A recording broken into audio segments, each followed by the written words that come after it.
Dear Journal, is this my journey and my journey alone? When I defeat this curse, will I be the only pony to have achieved salvation?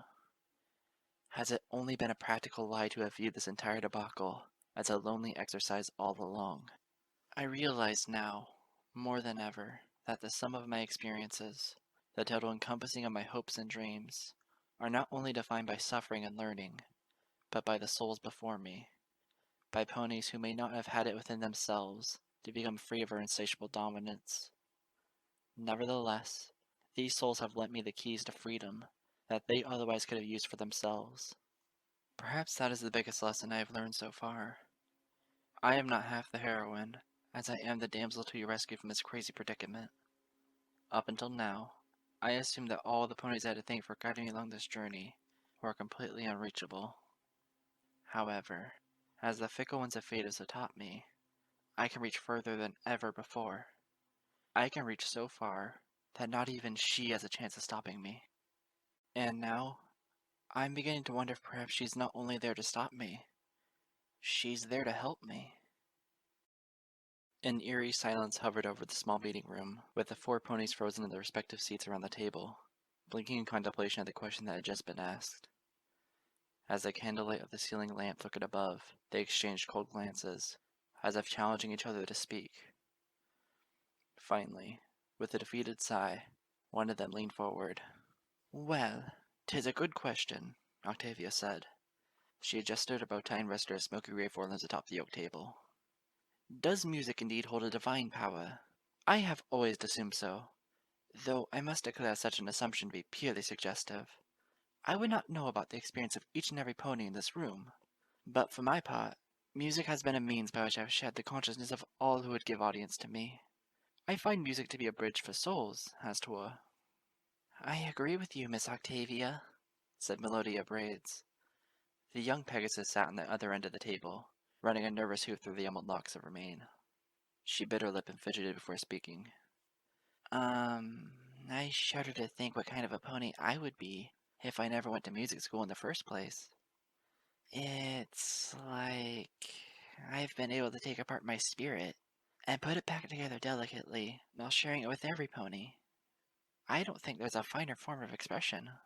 "I'm rather particular to dancing myself," said a stallion opposite to her. Melodia squinted across the table at him. "So music is your second favorite gift, Mr. Bard?" "Heck no!" Mr. Bard spat. "I'm just saying that I don't subscribe too much to that there bridge for souls mumbo-jumbo. You fancy the notion of getting to know other ponies, find your place in a square dance, and go to town." The bearded earth pony had his chair leaning against the wall of the room. In it, he slouched and balanced a guitar across two folded lower limbs, while strumming a lazy tune with his hooves. "If y'all ask me, music's job is to help us get more friendly with nature. There's a heaping lot of wilderness out there, and it's a crying shame to keep all our singing locked up in record stores and sound booths, when the cosmic mama herself gave us all the stages we've ever needed." Octavia nodded.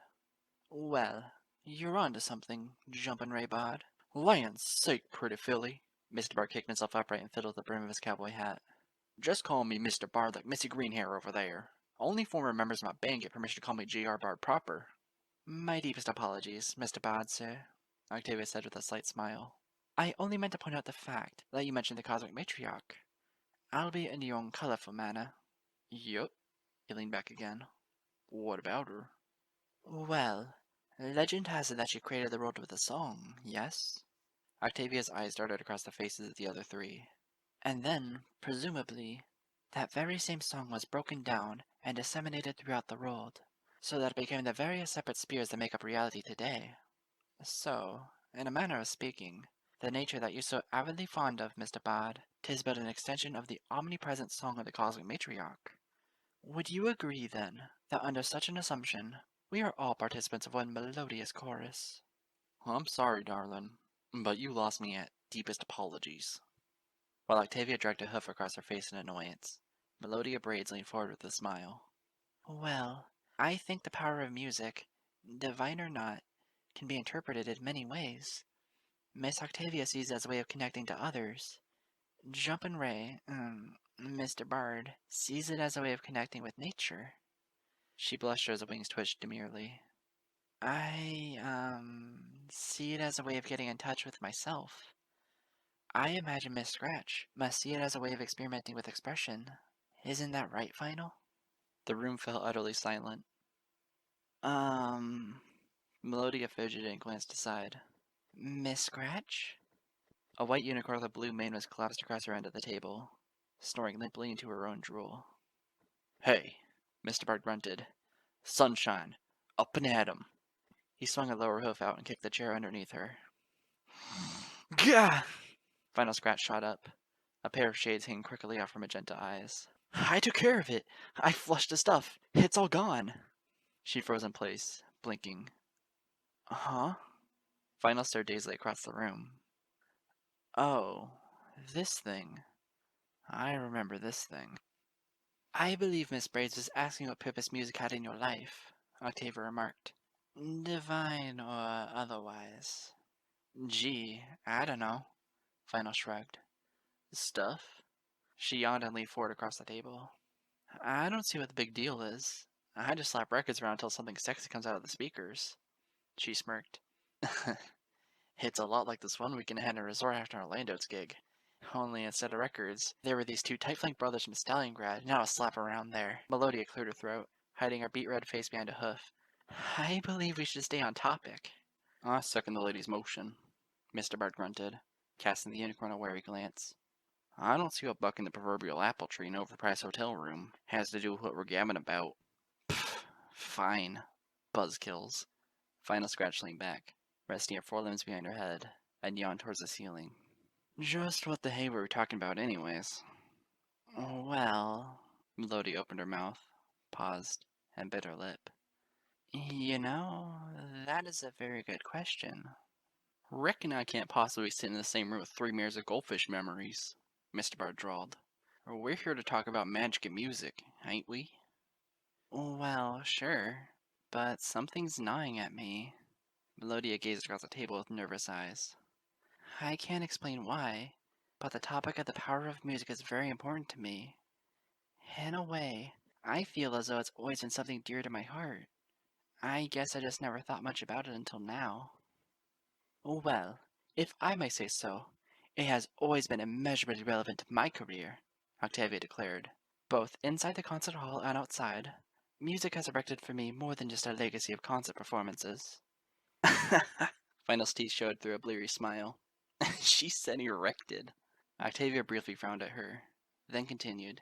As a matter of fact, if it weren't for the mystical qualities of music, I do not think I would have overcome numerous odds in my life in order to be here, speaking to you presently. I reckon there's a mighty big bush you're beating around, Mr. Bard said. Perhaps it might suit you to hop over it, little lady. Octavia slowly nodded, then leaned forward to address the entire table. Perchance you fine ponies have heard of something called the Curse of the Ninth. Oh! Melodia's ears twitched. Why, yes, I've heard of that. The curse of the what now? Mr. Bard made a face. Sounds like a wicked case of Mirzatuma's revenge, Vinyl slurred. Under the glare of 3 sets of eyes, she shrugged wildly. Oh, what? Like you rich, string-plucking yahoos who never sampled absinthe down in Mexico. What I'm referring to, Miss Scratch, is a legend among the musical elite of Canterlot, Octavia explained. 'Tis a childish case of superstition, granted, but its age and its recognition throughout the centuries have given the notion something akin to noble antiquity.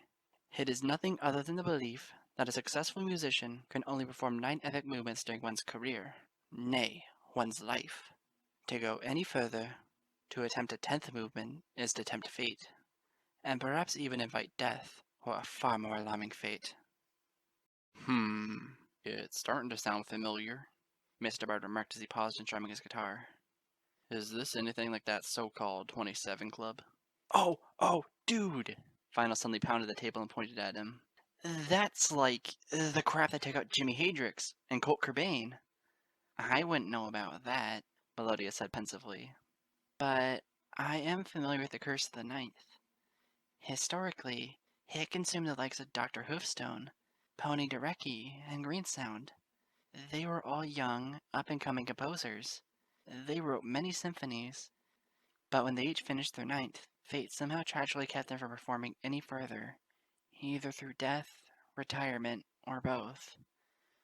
The most famous case, of course, is, Beethoven. Oh, right, Beethoven. Mr. Bird nodded with a smirk. I reckon that's why his Ninth Symphony is so darn famous. It's on account of it being the last one he ever did. Yeah, I once remixed his credit at a club in Seattle, Final said with a wicked grin. It hit this really awesome part with Kaizo reverb and poof, the bass speakers just about killed themselves. There was glass everywhere, dude. You should have seen it. The dance floor was full of flames just slipping on puddles because they were wetting themselves so friggin' much. Octavia frowned across the table. Beethoven's Ninth Symphony is more than just a public sample of music that can be put to trivial purposes through rampant DJing. She cleared her throat and spoke with greater eloquence. It is a testament to a fragile nature of a pony's musical career, and how it can come to a bitter end at any given moment. But I thought you weren't a writer like Miss Braids here, Mr. Bird pointed across the table. I figured you just played the music of other ponies before the audience at Candlelight and made it sound all angelic like. Yes, that is true, Octavia replied with a nod. For all of my pomp and fame, I am but a humble cellist who bowed away to the top. Still, I have immeasurable respect for the classics. It goes beyond the simple fact that I made performing them the very cornerstone of my career. In truth, I started out relatively naive and ignorant of works of musical antiquity. When I was young, I was still attempting to find my spotlight on the grand stage. After graduating from the Candlelight Music Academy, I sought a means to express my talents. This brought me to a relatively unassuming establishment in the less than affluent Western District of Trottingham, where I discovered for myself the true nature of the Curse of the Ninth. Ugh. Final raised her shades and rubbed a hoof over her clenched eyelids. Is this going where I think it's going? Would it kill you to be polite for a spell? Mr. Bard grumbled. Please, we're all ears, Melodia said with a smile as she leaned forward and gazed at Octavia. What happened to you in Trottingham? You must understand. My career had barely just begun. I was a veritable no-name, a mere background pony, as 'twere. My fundamental grasp of music was based on the rigid material impressed upon me through scholastic knowledge and basic teaching programs. I hadn't yet gone out into the world to feel the music scene on my own, to understand what it meant to form a bridge with the souls of one's audience. Being an artist was something mysterious and daunting at the time, but that was not without its sense of adventure. The place in Trottingham where I was to perform was called the Ramiras Theatre. Calling it a theatre, though, was more than a grandiose stretch.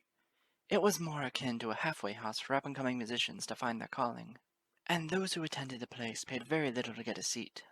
Upon trotting into the establishment, I felt my expectations crumbling into dust. The interior appeared barely capable of seating more than 100 ponies. Looking back, I somewhat admired the intimacy and the microcosmic atmosphere that the hall produced. At the time, however, I was younger and far more ambitious. I had hopes and aspirations of performing before hundreds upon hundreds, if not thousands, of eager listeners at once. And though such wishes would be fulfilled eventually, I was too blind and full of ennui to see that at the time. Nevertheless, I pressed onward, even when I was ushered to my new living quarters, a tiny flat built into the fourth level of the building within which the Alvarez Theatre was housed.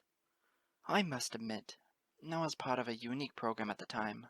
I was still subsisting off the stipend that had carried me through the Canterlot Music Academy, and there in Trottingham I was to live and breathe on the very stage itself, performing on a regular basis, every 2 nights, and sometimes every single evening.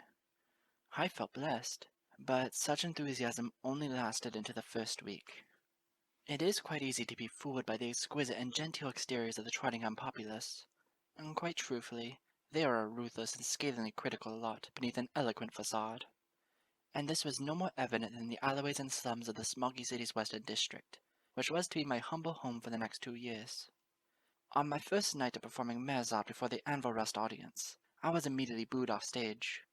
I refused to move a single hoof at first, because I had barely gone beyond the first few bars of the instrumental, and I imagined the crowd as being cruel simply for the sake of disparaging my novice performance. Soon, however, I could no longer remain on stage, for I was too overcome with tears to remain focused on my instrumentation. Those nights in Trottingham taught me volumes about the true nature of equine cruelty. As it so happened, regardless of my talent or lack thereof, I simply could not keep the audience's attention. I realized that I was mad at popularity, for every nightly session was shared by another mare of similar talents. who had the benefit of a prestigious history of accomplishments. The plebeian listeners of Trottingham were simply too impatient to sit through the opening act, which was my task to bear. They only wanted to hear those with whom they were closely familiar. They had already formed a bridge with the soul of their favorite performer, you see, and I was not a part of that equation. To say the least, I was terribly discouraged from continuing with my tenure there. And yet, as the months went on, I endured. The ponies did, as a matter of fact, cease treating me like utter rubbish. However, I still could not charm or woo them with my talents in the manner in which I so greatly desired. It was as though there was an invisible wall that kept their spirits from commingling across the waves of Melodia produced every night. I then began to question my talents and ambitions. Was I truly performing as well as I could have been? Or perhaps I was expecting too much when I went on stage every night. Were my youth and foolish dreams making me work too hard for such little reward? Was I ever destined to be as great as I felt in my heart I could be? And then, one month amidst the bleary cold of the Trottingham winter, I find out that the popular man whose act consistently outshone mine was retiring. A selfish part of me was happy to see my competition depart from the premises, and yet I was dismayed to spot a look of lethargy and sorrow gracing her expression. On her last day, I stumbled upon her as she was packing her things in an apartment room above the theater. I momentarily discarded my envious feelings, so that I could speak with her in dear sincerity. She told me that I had a dismal, cloudy future ahead. She insisted that if I had any hope for my own music career, that I was to depart from the premises of the Ramiras Theatre, and go as far away as I possibly could. When I asked her why, she broke into tears and lamented openly, telling me that she had performed at that very establishment for a miserable 20 years, and that her desperation to impress the crowd was what kept her so unsuccessful in the music scene for so long. I asked if there was a reason why she didn't retire, or seek an audience elsewhere long before that moment. She told me that something had long compelled her to stay. She implied that there was a mystical spirit, an accursed atmosphere of tragedy that clung to that very sight, that made the audience so bitter, and her own self so eager to experience their apathy on a regular basis. It occurred to me that she was not speaking complete nonsense, for I had felt such accursed sensations myself. Every evening, I could barely sleep. I would wake up fitfully in the middle of the night, drenched in cold sweat, as if a terrible heat had threatened to burn me under my covers. On occasion, I felt like I could smell a whiff of acrid smoke bleeding through the walls of the tiny apartment surrounding me. I do not know where I summoned the courage to do it, but I asked her if she experienced the same throes of mystical insomnia. To such an inquisition, the mare paled, and she spat out something terse and cryptic. A single date. Then, in a trance-like fashion, she stuffed all of her remaining things into her luggage and left in a furious gallop. I never saw or heard from that musician again. But it was obvious that she was onto something, though the frightened soul trapped behind her twitching eyes refused to put the information into proper words. So, on the first occasion I could, I made a trip to the local library. I scoured the Trottingham records for events that transpired on the date that the mare had stammered onto me. It was then that I made a ghastly discovery. It so happened that a horrible catastrophe had once transpired at the Ramiras Theatre. As a few of you may know, the city of Trottingham is very old. There are streets there that have been around since the dark days of Shadow's advent. Several hundred years ago, not long after the very opening of the theatre and its surrounding establishments, the world-renowned composer Greensound was about to give her last performance. She was rather young for such sudden retirement, but the mare had just foaled, and she wished to live among her own family for the next decade or two. So, she decided to perform her latest and final composition at the newly opened Ramiras Theatre. As you may already be suspecting, there's a great deal of irony to be had there. This was to be Greensound's 10th symphony. The previous 9 had made her famous all across Equestria, and she had single-handedly introduced new and far more optimistic motifs into a music scene that had been dominated by melancholic ballads and mournful elegies for the better part of 3 centuries.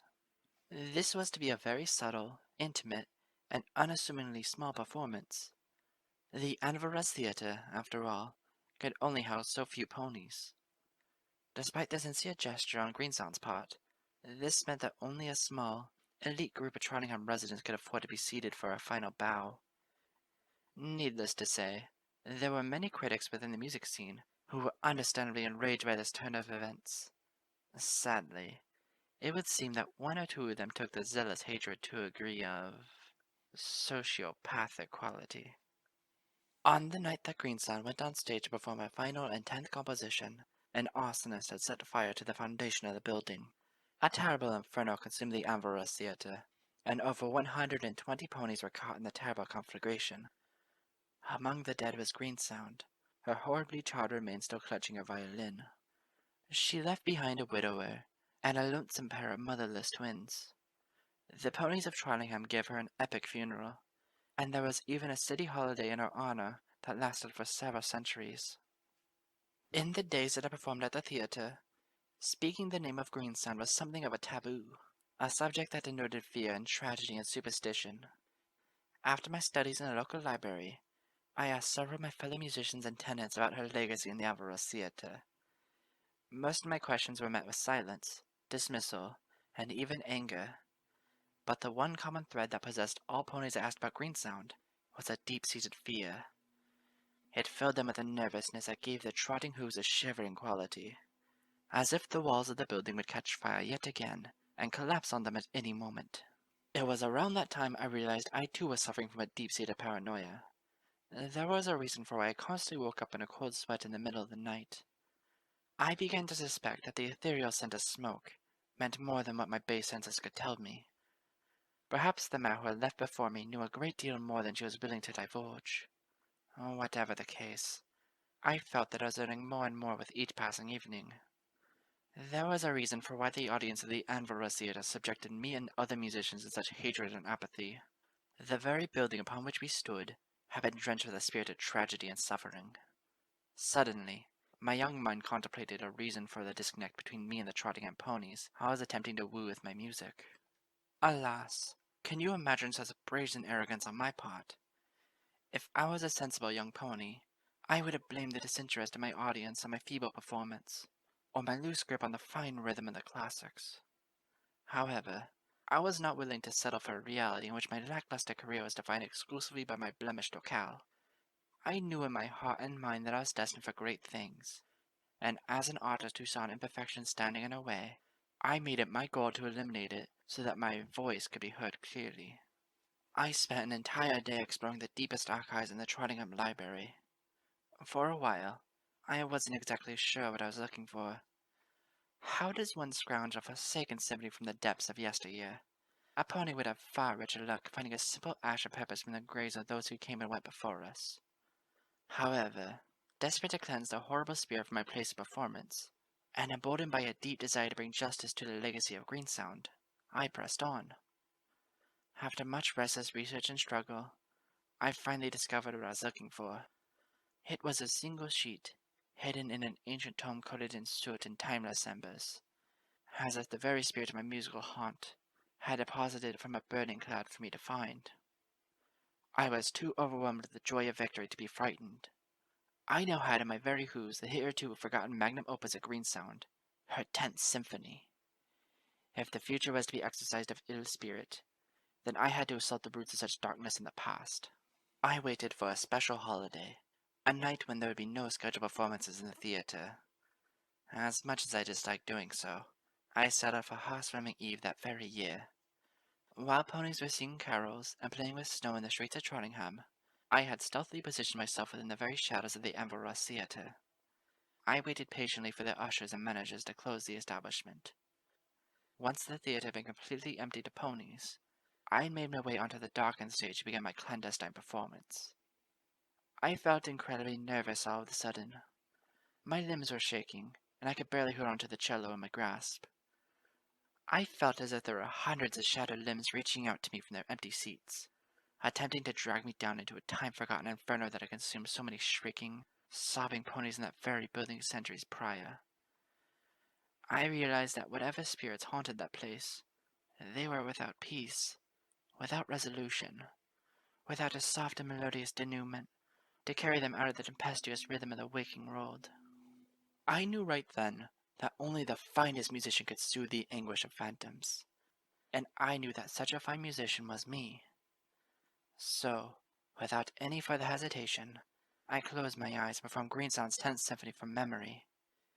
It was such a heavenly piece, that instrumental, full of rising and falling crests and gentle defiance of the established melody of its time. It was so brazenly cheerful that a part of me openly wept for the ponies whose lives were snuffed out violently before they could have had their ears blessed with the blissful harmony of affirmative movement, written by a mare that only wanted to be the mother that her foals innocently deserved. Perhaps it was my quiet sobs that they listened to more, as if it was an added percussion to the symphony as a whole. Whether my voice was a solution, or the 10th Symphony itself, I felt as though my performance had accomplished something. By the time I had finished, I felt an incredible weight being lifted from my shoulders. It was the happiest and most liberating sensation I had felt since my days in the musical academy. I felt a tickle in my ears, as if several who's were applauding. When I opened my eyes, my vision was obscured, but a part of me could have sworn I saw a phalanx of pale, smiling faces from the first few rows of seats. In a blink, I saw nothing, and I only smiled all the more, for they were gone. They were gone, and what was more, I knew that they were gone.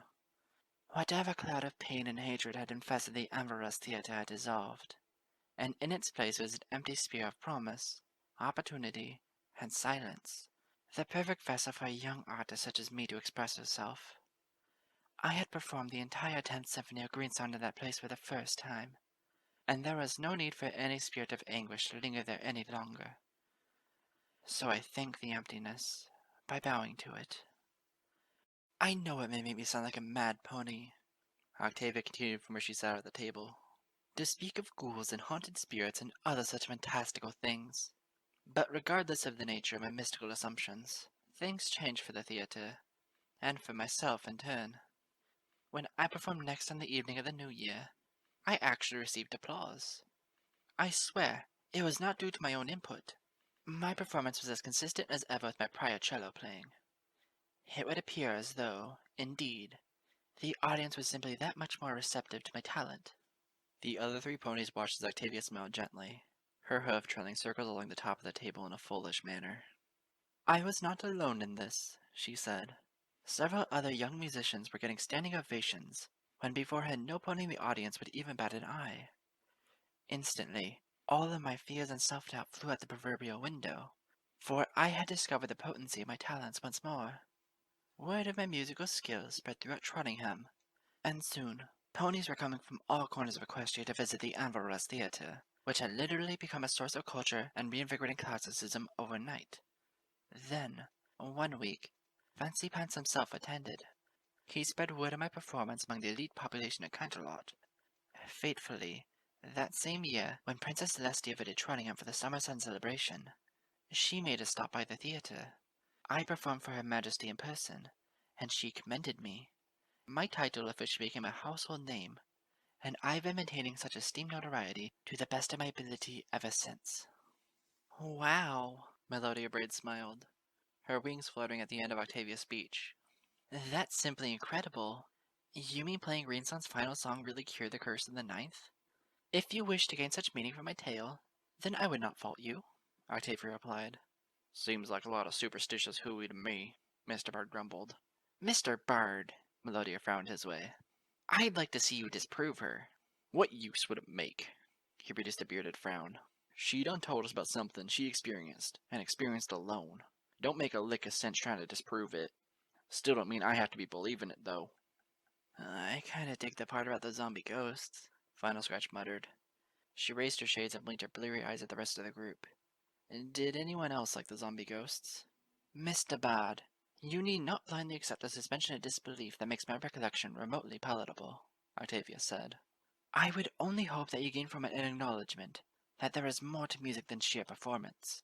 I quite literally had a blockade with my attempts to connect to the souls of my audience in the theater. For it to have dissolved overnight is more than mere coincidence.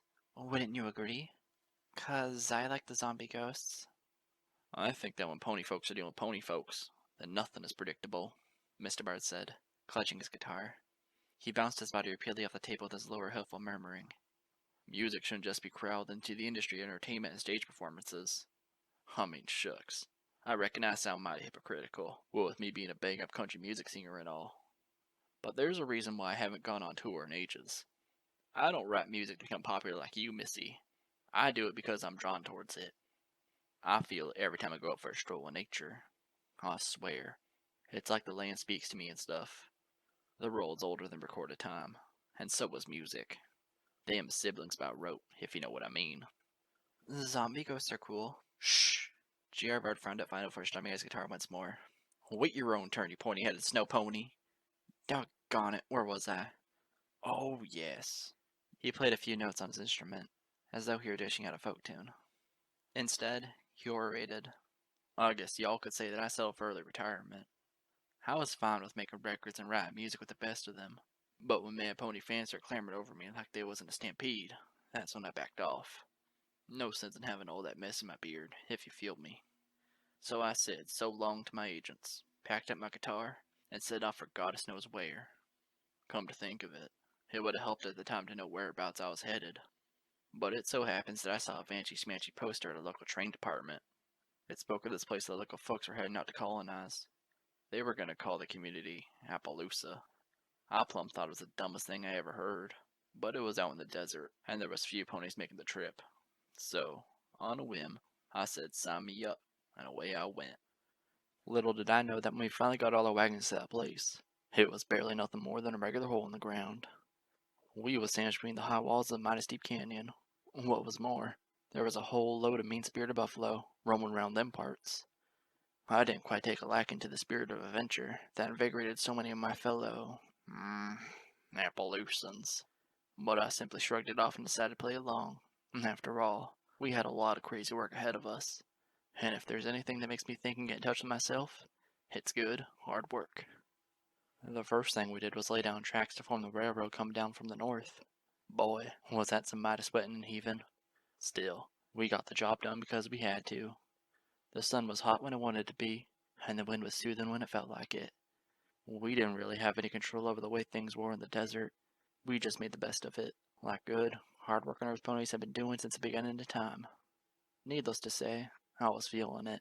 Whatever that it was. I'll leave it to y'all to guess. For me, everything was perfect. I was right where I was supposed to be. When the sun set, the western horizon caught ablaze with all them pretty hues of red and orange. It was like the cosmic mama herself was painting a masterpiece all across the roof of the world, cascading trails of crimson and peak over the tips of the mesas and mountain cliffs. The air was dry, just in the sort of way that empties your nostrils and makes a clean path down to your lungs.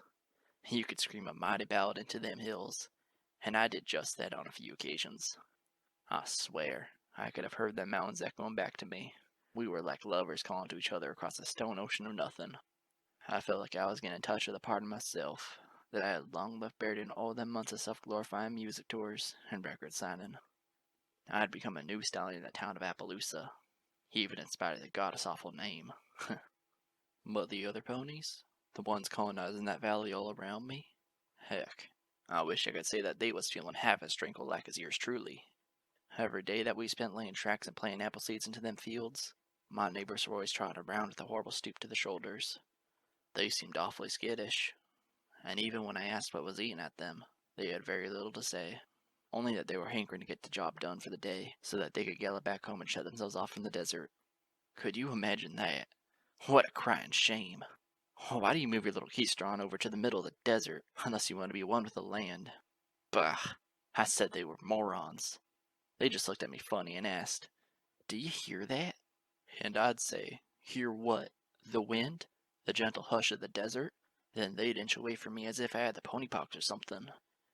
Months later, when I finally got a few of them to open up, they all said the same dang thing. They kept hearing a sound. A hum was what they called it. Yes, a hum. A bunch of them ponies was hearing this constant tone, as if it was coming off the dirt walls of the canyon surrounding us. It must have spooked them something terrible, because a bunch of those yellow-bellied rapscallions tore off for distant civilization. They just up and left Appaloosa, even after coming all the way to settle in a place with such a dumb name to begin with. Naturally, I thought they was all dreaming the stuff up, just like I feel about you and that whole nonsense about the theater, Miss Octavia.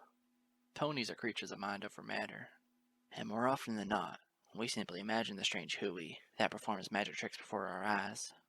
And that's how music mystifies us, you see. Tain't no such thing as ghosts or hauntings, far as I'm concerned. But when music moves us, we're liable to believe anything. The only musician that matters in the grand history of time is the greatest musician of all, and she done left Equestria ages ago. But when she did, she left us all pieces of our glorious song. And the only artist with the authority to sing that old ditty is nature itself. So what if there really was a hum to them hills? Goddess knows I hung out on the side of town, my ears tilted towards the heavens, listening to the earth, the sky, the dagblim cacti from sunup to sundown. I couldn't make out a darn thing, but apparently every other pony could, considering how bad the apple orchards were doing. Yup, that's right, the apple trees. The very thing we came all the way to that valley to plant, were starting to croak on us left and right. You see, long before the local buffalo gave us grief over planting their stampeding grounds, the desert itself was being real stubborn like. We had ourselves a famine, to put it lightly, and not a single apple tree wanted to sprout. Even the growing trees we replanted were starting to wither and die. At first, I wasn't willing to buy that the earth was being so plumb mean to us. It had to have been the workers, the planters, the crazy city ponies down in boots and work duds, thinking that they had what it took to make something grow out of nothing. I'm not exactly Mr. Greenhoof myself, but I know a thing or two about irrigation, and I knew that these nincompoops I was living with were losing their good sense, all on account of their terrible superstition about that infuriating hum. So, I tried showing them how to do it proper, but none of them would pay me no mind. They was all reeling, stumbling, swaying about, as if afflicted with a terrible spell of sickness. The hum was all they could think about, as if they had all become the poor audience to a giant music concert that only they could hear. Just what was going on in that town? Was there a true curse under hoof? Was the valley actually trying to get us to pack up and return to mainland Equestria? I wasn't about to buy it. Nope, not this stallion.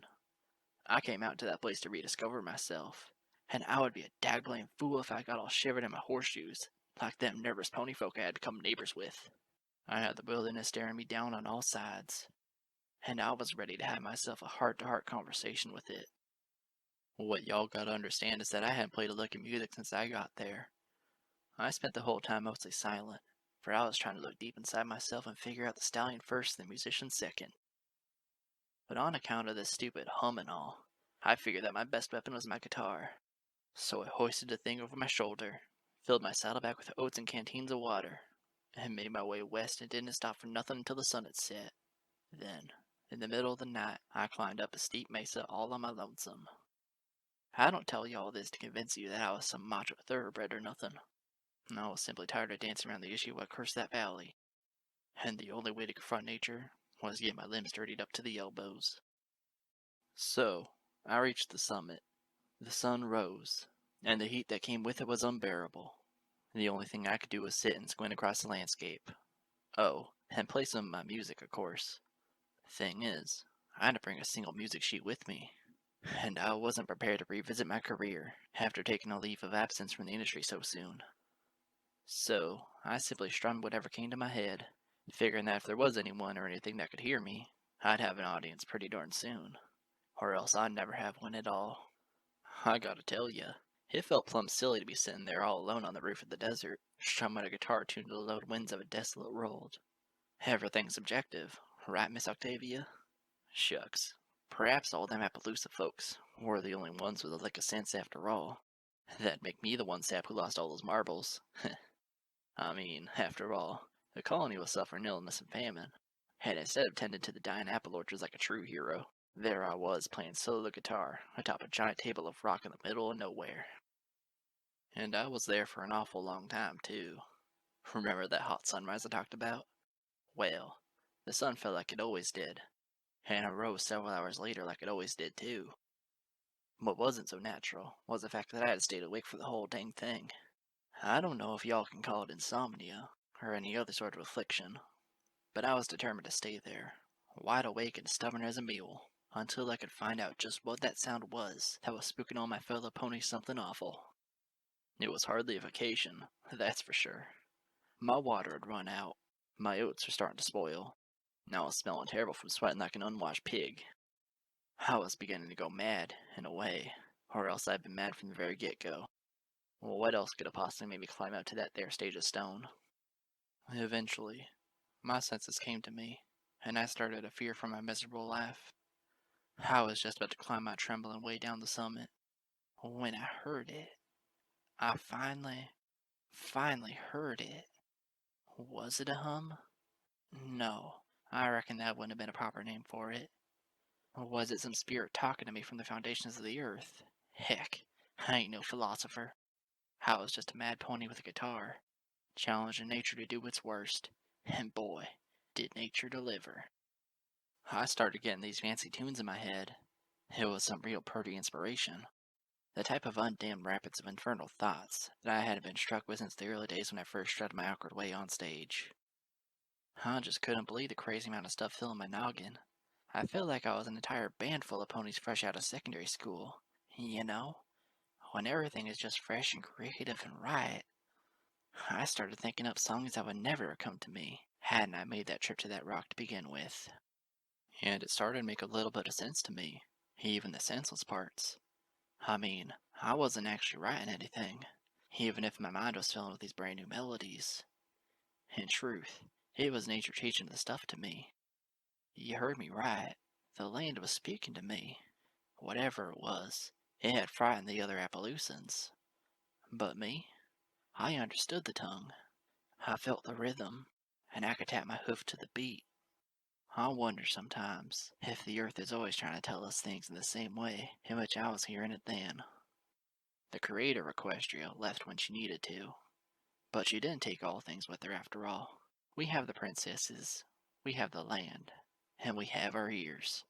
Somewhere between all of that, something special is born, over and over again. Or else why would we ever have the need for encores, you reckon? So, I sat on the edge of the valley, and I translated whatever the valley had to tell me. I strummed my guitar, for it had become a tunnel through which a heap of music notes was being tossed and born and tossed again.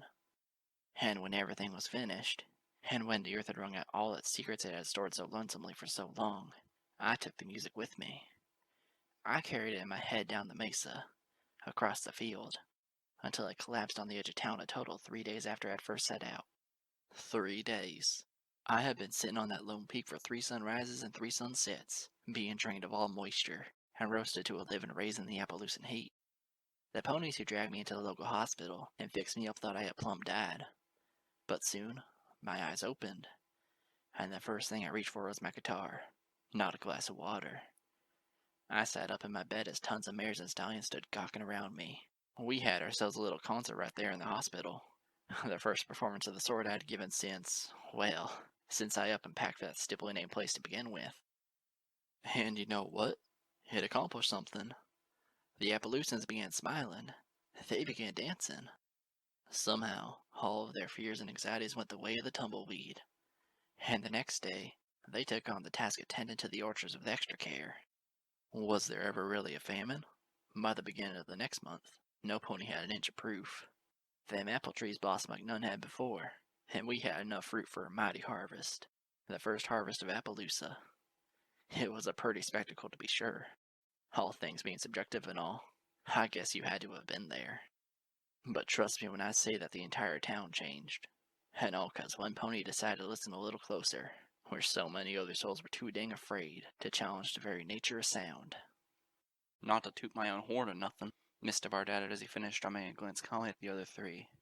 I can't pretend to take all the credit for what happened in that village. The famine was the least of Appaloosa's problems, after all. We later had worse things to overcome, like them angry headbutting buffalo, but we managed to solve that with the power of friendship, or some crap.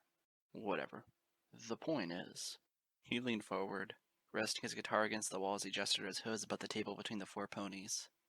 I couldn't connect one bit with them Appaloosan numbskulls around me, but the power of song was there nonetheless. It may not have given me any answers to how the earth ticked, but it got me in touch with nature nonetheless. And it's not like I changed or rolled any, I only learned from it.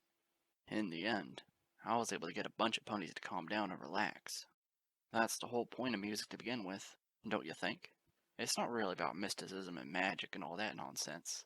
It's all about what's in the mind. Not like I'm trying to talk down what you experienced or whatnot, Miss Octavia. Let me ask you just one thing, Mr. Bard, she interjected. Shoot. She leaned forward. I am not entirely unfamiliar with your music career. As a matter of fact, I've sampled some of your music before. Fancy that. I could go on and on about how charmingly rustic your ensembles have sounded, but that's not the point. If you would be so kind, would you inform the other ponies here just how many albums you had published before you began your soul-searching trip to the town whose name you refused to cherish? Why, I done recorded about, He leaned back, stroking his beard with a sandy hoof. 7, 8 albums? 9! Melodia Braids gasped, her eyes wide. I remember now. She pointed. Jumpin' Ray Bard! You signed up for a total of 9 albums under Wagon Wheel Records. Her cheeks went rosy as she clapped her hoofs together. Isn't that just spectacular? Octavia merely smiled, a very subtle gesture. Mr. Bard blinked, his features paling somewhat. Land sakes.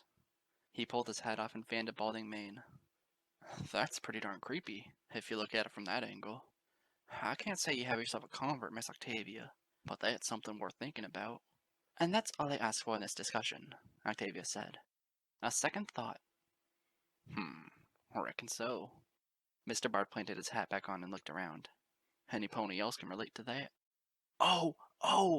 Vinyl Scratch slapped the tabletop of the boat hose and stood up, sneering devilishly at the crowd. This one time, okay? This one time I was performing for the wedding of Track Cruise and Nicole Kidmare, right? And I was spinning the turntables for like 3 friggin' hours straight, right? So, like, I got up to visit little Philly's room, take a piss, and do other stuff. You know, my nose was itching, whatever. Doesn't matter. Anyways, I came back, and guess what I saw? The 3 other ponies stared in muted wonder. Vinyl Scratch's teeth glinted with a wicked smile.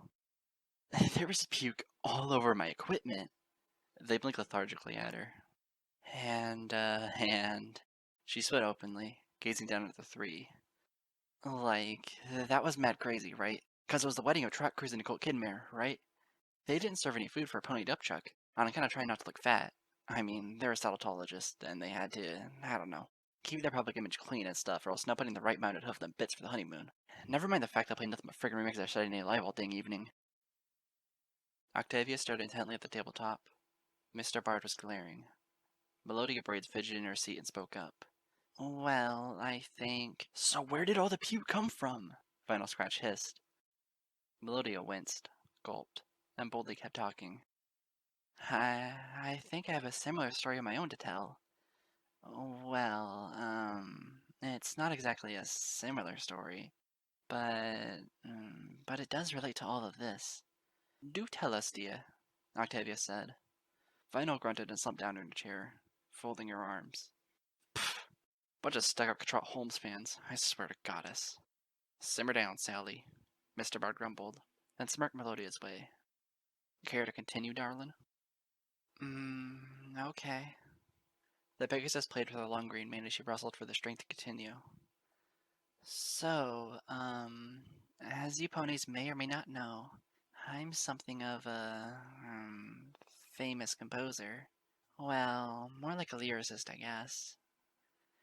I'm no Oscar Hammerstein or anything, but I've been known to write songs for very famous ponies throughout all of Equestria. It's how I've made a living for myself, and I like to think I've done nicely, considering, well... Octavia leaned her head to the side. Melodia Braids bit her lip. It's not like I've ever put my hoof to a musical instrument, but when you hear many famous ponies singing, it's my words that they're broadcasting. I mean, that counts for something, doesn't it? Even if I'm employing all my talent and putting pen to paper, it's still expressing myself musically, even if it's a vicarious thing, don't you think? Shucks. Mr. Bard leaned back and pulled the brim of his hat down over his smiling face. I've done plenty of covers in my day. I'm always plumb grateful for the writer who lent me their words. You ain't got nothing to feel bad about, Missy. Yes, most assuredly, Octavia uttered with a nod. Whether or not you wield the instrument, you are still a most prolific artist, at least in my esteemed opinion. And that means a lot to me, Melodia said with a nod. And, though I can't say much about having to deal with cursed theaters or famine-stricken colonies, I really do have an experience to share about the curse of the ninth. I I guess I never really thought much about it until having this conversation with you three. But it was a very important thing that happened to me. Well, maybe the word important isn't the best way to describe. But I went through something. Something that changed me. And as fate would have it, it was immediately after a song that I'd written reached the top of the charts for the ninth time in my years of composition. I was born and raised in Cloudsdale, but I knew pretty early on that it wasn't the place to exercise my super special talent. Most Pegasi, after all, would rather kick clouds, spawn tornadoes, or become guard ponies. I guess I just didn't have a flying warrior's blood in my veins. I wanted to play music, and the upper troposphere has terrible acoustics. You really have no idea. I mean, I doubt you ever would, at least. Anyways, I moved out to Los Pegasus. I didn't live in the clouds, though, but rather I made a home for myself on the land below, in the streets and avenues of Hollywinnie. It's a place that's both charming and, well, cutthroat. No sooner had I graduated from the local university in music theory when I found myself having to compete with just about every other pony that wanted to transcribe lyrics onto paper. I don't think I had ever properly prepared myself, for the life of an artist. I mean, it makes absolute sense when you're measured for your ability to pull plows, grind oats, lick stamps, or any other blue bridal job out there. But trying to compete with other ponies on the basis of sheer creativity? That just isn't something that can be fairly determined, at least in my opinion. I mean, I'm not trying to downplay the potential of one's talent in the music industry. More often than not, it comes down to a matter of luck. Take yourself for instance, Miss Octavia. I mean, I know for a fact that you were so incredibly, amazingly talented. But would any of that have mattered hadn't Fancy Pants written about you to so many of his catalog companions in the first place? It led to Princess Celestia attending one of your performances in Trottingham, after all. I guess the rest is history, as they say. Well, I knew from very early on that my chances of making a living off of what I enjoyed doing would have been slim at best. It didn't help that I was, and always have been, something of a weak Pegasus. I truly mean it. Ponies laugh at me when I tell them that I was born among the surly, brutish Pegasi at Cloudsdale. Part of it is that I was born with several inherited health problems. Another part of it is, well, I'm not so good around crowds. Can you imagine me then? Try and picture a lone Pegasus in Hollywinnie, freshly graduated, struggling to get her name and lyrics known in the most heated crucible in all of the entertainment industry. I was out of my element, and I had barely taken the initial plunge in. It's a sheer miracle that I didn't drown in depression from the beginning. As fate would have it, I stumbled into a struggling singer named Lavender Lakes, who was in need of a songwriter. When she turned to an obvious no-name like me, we both knew that she was desperate. In addition to that, Lavender Lakes was a frazzled mess of a pony who was living in and out of nightclubs, growing more and more poor with each attempt to fetch herself a main event. And it wasn't like she lacked talent. She had a wonderful voice. She just didn't have any words to sing with it. So I signed on with her, and I gave her lyrics. I guess I pitied her at the time. And I'm telling you right here and now, no pony in the business ever makes it big by choosing partners out of sympathy. At least, that's not how it's supposed to work. What happened next was pure fate, I suppose. And my life would never be the same. A famous photographer was visiting a nightclub when Lavender Lakes happened to be performing in downtown Anaheim. You should all know her. Photo Finish? Anyways, Photo took a liking to the song. My song. And most especially the way in which Lavender Lakes sung it. After the show, she took Lavender Lakes aside and gave her a really long pep talk. I wasn't privy to it, of course, but Lavender filled me in later, and she was downright ecstatic. Apparently Photo Finish had some major connections, and she was going to hook Lavender up with a famous, successful agent that she knew of. Lavender begged that I join her for the initial interview near Hollywinnie Boulevard. I agreed, though I wasn't expecting much at the time. We were two young mares that could barely live off the modest income we had. It seemed too early and too miraculous for any kind of a break, big or not. But the agent we met with turned out to be a real genius, Irving Kulstein. He saw something in Lavender Lakes that no pony else did, and he told me to my face that my music had this wonderful hook to it. It was all a bunch of lavish flattery, of course, but he obviously meant it, because he signed us up with a record deal under Silver Spin's publishing. There were two stipulations. I would attempt to write the lyrics to 3 new songs, which I was completely happy to do, and Lavender Lakes would change both their stage appearance and name. At first, Lavender was hesitant, but I talked her into it. It was all for the best, because Irving absolutely knew what he was doing. Soon, Lavender became the mayor known as Sapphire Shores, and I guess you saw that coming there, didn't you? Anyways, I suddenly had a platform upon which to share my writing with the roles, and no pony is more endowed with a fantastic voice to broadcast it than Sapphire. I did write those 3 songs, after all, and imagine my joy when 2 of them became instant hits. Sapphire Shores had become an overnight sensation, and the 2 of us were flabbergasted. It was so very easy to let fame get to our heads. But we promised ourselves that we wouldn't let that happen. And, to this day, I like to think that we stay committed to the ideals we had from the get-go. We visit on a regular basis even today, just like any regular mayor friends do, even when she's got that busy touring schedule of hers. And, honestly, it's not like I envy her place in the spotlight or whatnot. I've never been happy with having my face known to every pony, so I was perfectly, utterly fine with the way things turned out. And when they asked me to write more songs, I did so, continuously amazed at just how well the music was being received.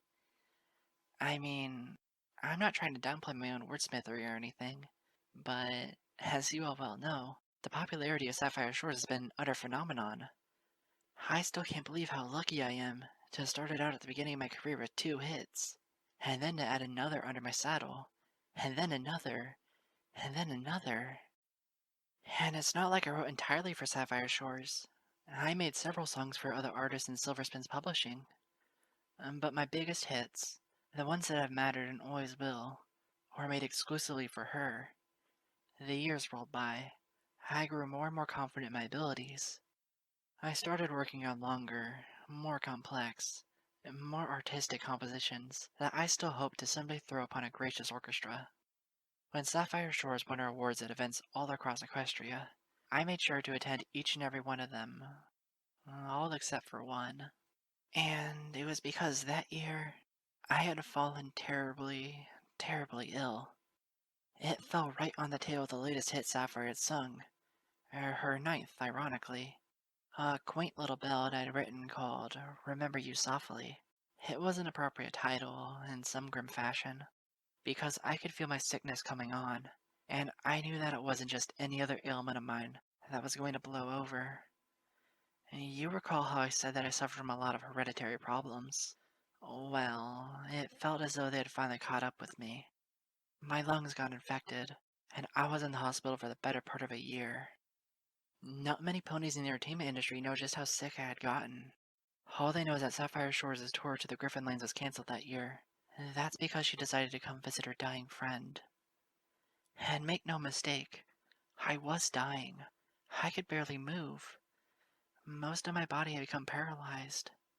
Every time I breathed, it felt as though pins and needles were being shoved down into my chest. I really hope that none of you ponies will ever have to relate to such a sensation. To be in a cold place so low and tiresome that you almost wish for your eyes to shut and never reopen again. And the fact of the matter is, I only got worse. What could possibly be lower than perpetual agony and paralysis, you ask? Well, I've been there. It is, at the risk of sounding cliché, an out-of-body experience. When one becomes so sick that the very act of thinking becomes akin to bumping into occasional wooden poles in the dead thick of night, one starts to question the fabric of reality. Why are we all here? What is the purpose to anything? Did I really spend all my waking hours of my so-called existence writing lyrics for a pop singer to shout towards droves of rapid teenage fans? I should have been tending to the weather, like my Pegasi brothers and sisters. I should have been reflecting on nature. I should have been doing something, anything, to make my hoofprint on the speck in the cosmos all the more permanent and... Oh, oh dear, I sort of went off in a whole strange direction, didn't I? Sorry about that. I don't really get a chance to share this experience with other ponies, including Sapphire. I don't really think she can understand. At least, I don't want her to understand. As much as she loves and respects me, she's very happy and famous. She doesn't need to be weighed down with, well, with the true essence of darkness. There is no sound down there, down to where I sank, down to the depths of whatever I once thought was myself, that which was merely a shivering sliver of warmth, hanging in infinite nothingness. Numbers made no sense in the crest of that oblivion, and yet I was counting for some reason. I was counting backwards, from the number 9 to the number 1, retracing the rosy scars I had made upon this world, wondering if they held any true weight, or if the mere thought of them was the only thing anchoring me to life anymore. Maybe it was a faint trace of self-recognition that brought me back. Maybe it was the fear that I would have become like so many young and tragic musicians before me, cursed to never make a 10th work of art that would surpass all the 9 previous. But something pulled me once again to the surface, to the light, to the brightness that dissolved around the shape of Sapphire's tearful smile as she nuzzled me back to sanity. I was numb for a while, but it was a very real, a very warm, a very lively kind of numb. I had trod the glossy dark plains of death. I had graced the naked blackness with my own eyes, and I had returned from that grisly preview of what's to come. To say that it changed me would be an understatement, I guess. But I wasn't depressed. Not really, no. I was just a lot calmer, if that can be believed. It's even still affecting me right now, or right here, as I tell you all about this. The initial month of recovery went by. I had plenty of flowers and gifts to gush over, on behalf of Sapphire and the publishing company. Then the second month went by, and there were less flowers. Then the third month blurred on, then the fourth. By month number 5, I was receiving a great deal of articulately written letters from my agent, trying in his own, masterfully tactful way to ask if I was ready to write again.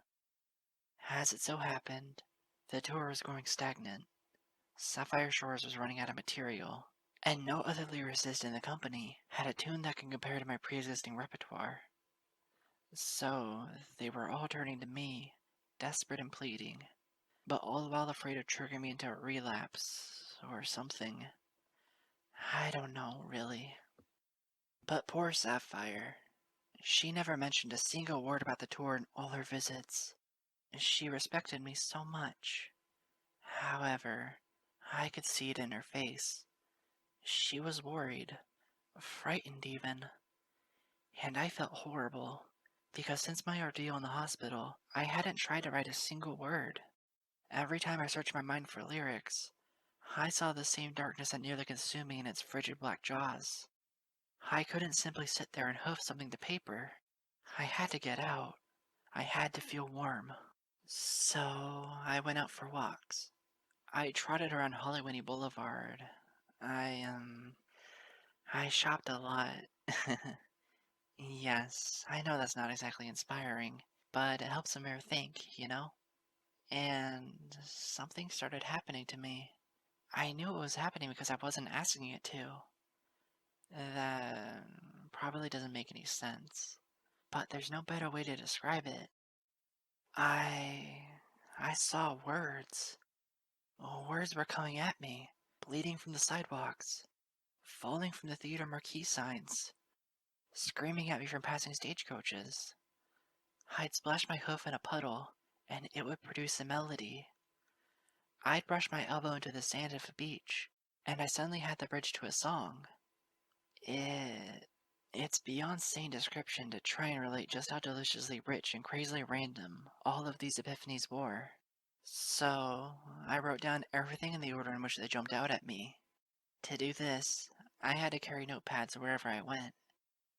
At first, nothing ever made sense. The words were so random that you had to be a total flankster wannabe to possibly make a song out of it. But as I collected a mess of bizarre ideas, and I scanned the words in my lonesome with studious eyes, patterns emerged, and the words appeared to, just connect to each other on their own. Can you believe that? I guess, guess what I'm trying to say is that when I came back from the depths of nothingness, something had followed me back to the land of the living. It was a talent of sorts. It was an insane talent, and like any normal pony, I should probably have ignored it. But Sapphire Shores needed me, so instead of disregarding what I had jotted down, I embraced it. I wove them into songs and lyrics. Then, like a truly mad pony, I bundled it all up in a neat little package and delivered it to my publishing company the next day. I was contacted at the doorstep of my very apartment the following morning. I thought that they had sent agents to my home to fire me in person. Instead, it was Irving Coltstein himself, and he was in tears. He called the songs beautiful, magnificent, and heartfelt. I thought he was pulling my tail, but sure enough, we gave a hoofful of the songs to the studio. Sapphire Shores had a way with them, and not only did we have a 10th hit on our hands, but an 11th, then a 12th, then a 13th. In the end, we crafted an entire album out of the compilation, mostly consisting of the epiphanous pile of lyrics I had so accumulated. It swiftly became the best-selling record in equestrian entertainment history, The Numbers That Bring You Back. Just yesterday, as a matter of fact, I heard 2 songs playing at the doctor's office as I had my latest examination. For the first time in 2 years, I was given a clean bill of health. To tell the truth, I had barely paid attention to my well-being since I was last sick, on account of the wellspring of creativity that had been occupying the forefront of my mind ever since. Sapphire's been so happy for me. I'm just glad that she's in a better mood. I really hated pulling her down, because I most certainly was for a while there. Most popular ponies practice an aloofness, or have an ingrained haughtiness that makes them care little for other ponies, but not my dear Lavender. Whatever the name, whatever the main style, whatever suit that she wears on stage, she will always be to me the frazzled, desperate mare who needed a songwriter and, most importantly, a friend. Maybe that's what brought me back after all, and not my focus on the 9 hits that I made with her, Melodia Parade said with a bashful smile. I knew that Sapphire Shores, in spite of her popularity, would be utterly lonesome without me. I don't think there are that many partnerships in Hollywinnie that enjoy such a level of, sincerity, I guess you could say. But whatever the case, I had to overcome death itself to get back to this world, to get back to her, to get back to doing what I love best. And the one thing that tugged at me was the need to produce a 10th hit.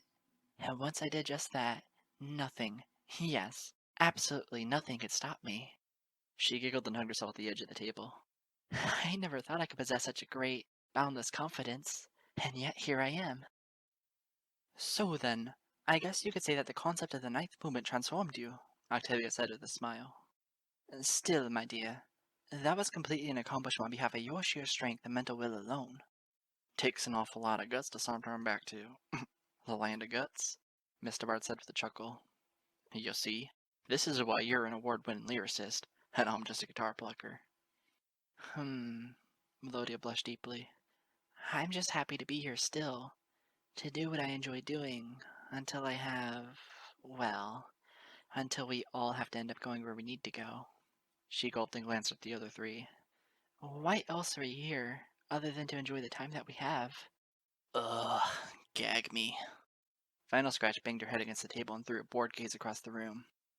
Cursed theaters, humming valleys, and Miss Sunshine's presentation of Coltrane's Hay of Darkness. Is all that you dudes ever think about is grim wonkiness and pretentious morality? Octavia produced a rigid frown. Well, Miss Scratch, they do measure up considerably against your trite anecdote of rich celebrities and copious amounts of vomit. Hey! Final pointed. As much as I love these canter-boring tales like the next pony, you morons ain't heard nothing yet. Curse of the 9th, my sweet, delicious, buttery flank. Ha! You want to hear about a real doozy of a friggin' episode of Magical Fartland? No, I reckon not, Mr. Bard muttered. Hey! You shut your beard! Final sneered before illuminating her shades with her horn. She twirled the article around her hoof like a glow stick while slathering the group with her slick magenta gaze. This little story's gonna knock the socks off you self-inflated, overcultured rhythm tards. And then you're gonna ask yourself, why the heck was I wearing socks in the first place? Because that's totally last year's overused joke. And besides, Ew. Melodia raised a hoof, chewing on her lip.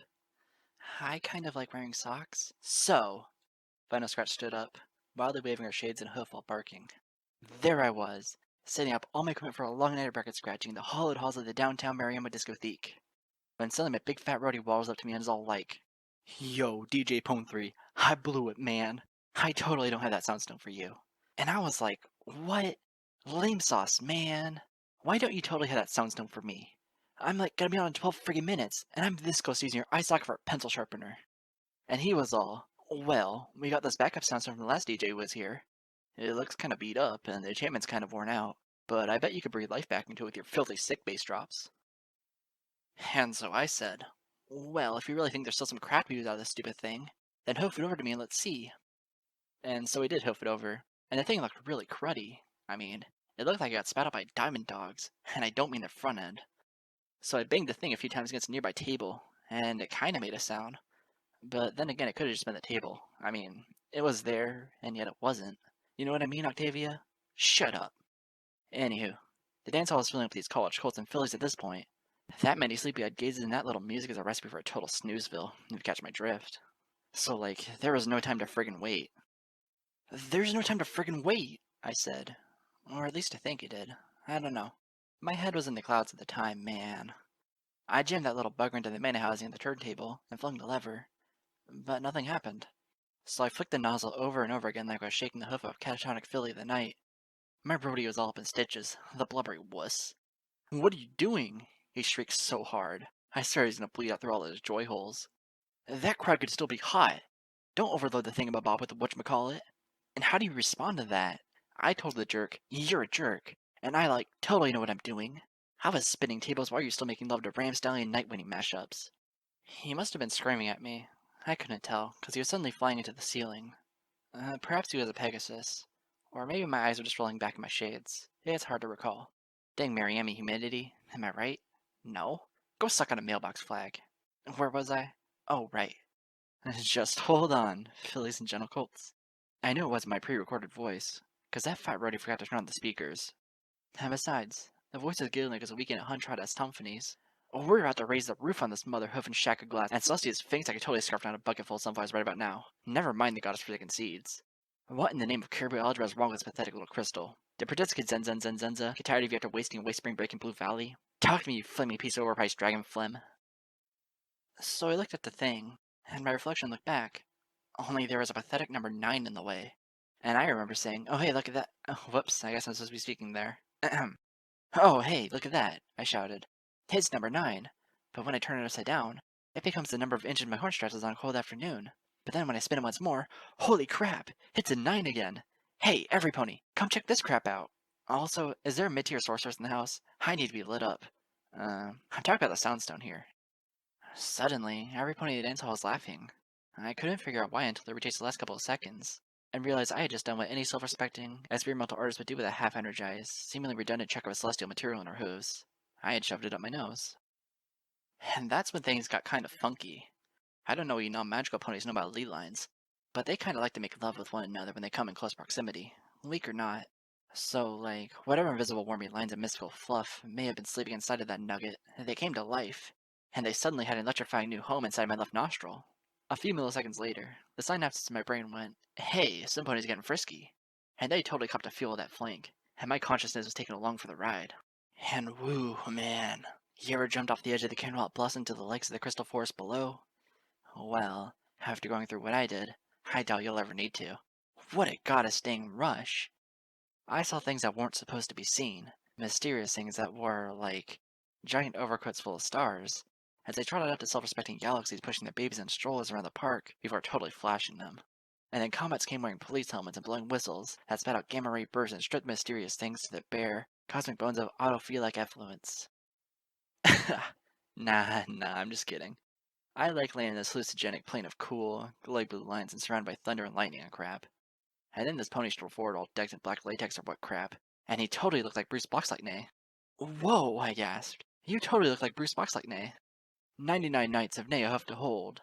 His eyes became hard as diamonds as he floated down towards me and whispered, Vital, it's okay if you want to kiss fillies. But just then, 9 ponies in glowing bright armor appeared around us. Behold, Bruce snarled and hoisted me up to my hooves. 9 ponies in glowing bright armor. Yeah, man. We should totally record them for vocal samples. Not enough time, he shouted and yanked a giant glowing horseshoe off his back and began smacking them in the glassy, rattling kibbles. Quick, open the door. On it. And, of course, the only proper thing to do is pull my mouth wide open and rip my tongue out. I slapped it on the ground and yanked at the doorknob. On the other side was my mother, and she had a hammer in her grasp. Hey, I need to borrow that, I said, grabbing it from her. I'm not sure how I could still make words, man. Maybe it was my tail vibrating them out. Oh, by the way, I totally forgive you for crashing my first date naked with a pair of pliers. And so I slammed the door on her and spun around. What now? 9 times around the circumference of your fears, Bruce shouted. It was hard to hear him above all the blips, bloops, and other rake-saddle noises echoing above his glowing two-wheeled stagecoach thingy. If I could accurately put it into words, I'd barf up rainbow bunny rabbits. Do not hesitate. Goddess, you're hotter than a grown dragon's Adam's apple. I screamed and began slamming my horn repeatedly with the hammer. After the knife throw, I got bored, and just split my skull open with 2 hooves. A bunch of butterflies soared out, or at least I thought they were butterflies at first. I was a little bit of a mad pony at the time. And then the butterflies' rotations turned out to be a bunch of 6s and 9s dancing around with one another. By that time, all I could do was laugh. Or maybe scream. Screaming's cool too. It's like my veins are full of strawberries and they're all voting Republican. Good. Bruce screamed of us, wheels and lights and flinging data horseshits and crap. Now toss yourself into the heart of the Mayor Concert program. I am electric. And I galloped over the edge of the plateau and jumped straight through the tall column of glowing vertical rotoscope effects. My own laughter was catching up to me, and I wanted to lick her sweet lips so that you could remember how delicious pony tarts taste at morning breakfast before you go past full hood and your mouth gets really snarky and flinks terrific. Having to search endlessly for newer, sicker sounds in order to get a modicum of artistic enjoyment from the starving depths of this bleak musicscape. And suddenly I realized that there was a beat going on in my head, because Bruce had kicked me down the crest of the night soundstone's glowing awesomeness, and suddenly I was standing, naked, above my roaring turntable and marrying on my disc of theek, realizing for the first time in my life that I've always been naked. And that, Final Scratch punctuated her story with a vicious slap to the tabletop, is how I almost got him. She leaned back with a proud smile, then scrunched her face up at her own words. Oh, wait, she blinked dazedly. What were we talking about, dudes? Poetically hyperbolic nuances aside, Octavia glanced at the other two, rubbing her hooves together. It does seem as though we have something in common. Do we? Melodia Braids remarked, grimacing towards Vinyl. What Missy Octavia is trying to say, darling, is that we appear to have all dealt with the curses of the 9s, Mr. Bard said. And yet, we have all surpassed them, have we not? Octavia added. Never taken the first 4 letters out of surpassed. Man. Octavia sighed. Most of us, at least. Then why do I get the feeling that we're right back where we started this conversation? Melodia remarked, pouting. I mean, just what does it have to do with everything? You asking me, darling? Mr. Bard shrugged and pointed Octavia's way. Direct your inquiry over yonder. Octavia made a face. Me? You're the one who started this half-length conversation. Reckon you had a point in drawing all us to share what we knew about the curse of the 9th. I'm afraid you have me at a disadvantage, Octavia said, pointing at herself. I assure you, I was simply reflecting on the topic at hoof. I must admit, it was of extreme interest to me from the beginning, but I surely wasn't the one who proposed the subject matter. But... Melodia blinked confusedly, gnawing on her lip. If you didn't start the conversation... Oh, come off it, Miss Bowtie, Vinyl Scratch exclaimed, rolling her eyes beneath her lopsided shades. Trust a pony who's had her mind blown. It's a dirty, cruel trick to mess with the mayor's head. Just why did you start this conversation to begin with? Running low on autographs, Madame Canterlot. She didn't begin this conversation. I did. All 4 ponies spun at the table to face me. I sat in the corner of the room on a stool, smiling. My saddlebag sat at my side as I adjusted the sleeves of my hoodie and spoke to the group. And I must say, I'm rather proud of how easily you all carried on the conversation without my direction. You 4 really are the finest group of like-minded musical talent this age has to offer. Melodia shivered nervously. Octavia was speechless, while Mr. Bard scratched his balding head under his hat. Yeah, okay. Vinyl Scratch squinted my way, positioning her shades upright. Who invited the talking lime in a jacket? I giggled. You have it the other way around. You see? I gestured towards the table with my 4 limbs outstretched. I invited all of you. And you most certainly did not disappoint. I don't understand. This is the first time we've ever seen you, miss. Octavia squinted at me. Heartstrings, I replied, trying to retain my bubbly emotions in the presence of her. Lyra heartstrings. And I've been listening happily to your conversation this whole time. Yeah, Final cackled with a wicked sneer. And I'm a goddess-dang vampire. Hold on, darlin', Mr. Bard said as he leaned forward, staring at me suspiciously. How could a fine filly like you expect us to believe that you've been here this whole time, and yet we've not heard a peep or seen an inch of you until this very dagblamed second? I can't rightly expect you to believe anything, Mr. Bard, I said softly, smiling. And no, I don't consider ignorance on your part. You're a very down-to-earth pony, and you need first have proof to understand the nature of things, whether or not they're potentially magical. To explain myself, my condition, who and what I am, well, it would require several devices and feats that I just don't possess in their entirety at the moment. But that's not really the point of the matter. What does matter is that you've all proven something to me. I turned to smile at the group as a whole. You've proven to me that you're all more than capable of going beyond the boundaries of your own doubt in order to assist me in the most prodigious musical project of our time. What kind of project? Melodia said, cowering slightly from my strange gaze. Something that would benefit greatly from your mastery of the lyrics held within the equine heart, I said to her. I turned to look at Octavia. Something that would be made exquisite by your ambition and perfect execution. I smiled and moved back to Mr. Bard. Something that depends on your respect for the land between the firmaments and beyond. I lastly gazed at DJ Pone 3. Something that could be exemplified by a grasp of reality that's tenuous at best. Vinyl stared blankly at me. Cool. Whether or not you're aware of it, you four represent the best talent that Equestria's musical scene has to offer. Now, I humbly ask that you assist me in transcribing a song. Not just any song, but an untamed elegy lost between the foundations of time, thrown beyond the boundaries of consciousness by magic that's darker than night, but was always meant to be rediscovered and broadcasted back into the insufferable nether from which it arose. It should come as no surprise to you that your joint commonality has a part to play in this ambitious endeavor, for this is the ninth elegy in a Forsaken Symphony, a nebulous, penultimate movement that serves as the final, irrevocable barrier between where I stand and the nocturne to end all nocturnes. You speak of something so grand, so vague, and so frightening, Melodia began. Octavia finished for her. But we don't know a single thing about you. Even if we wanted to, what would give us the reason to partner with a nameless, faceless unicorn that we've never met before? Reckon you could give us more to chew on, darlin', Mr. Bard added. There's very little worth being learned about me, I said. At least, not until I can afford to express myself fully, dearly, permanently, which is the eventual purpose of this grand symphony. Just how do you transcribe a symphony that you apparently already know about? Because it's been bequeathed to me in pieces, sporadic and chaotic, as if purposely designed to shatter upon the comprehension of a mortal mind. I was not the first to stumble upon it.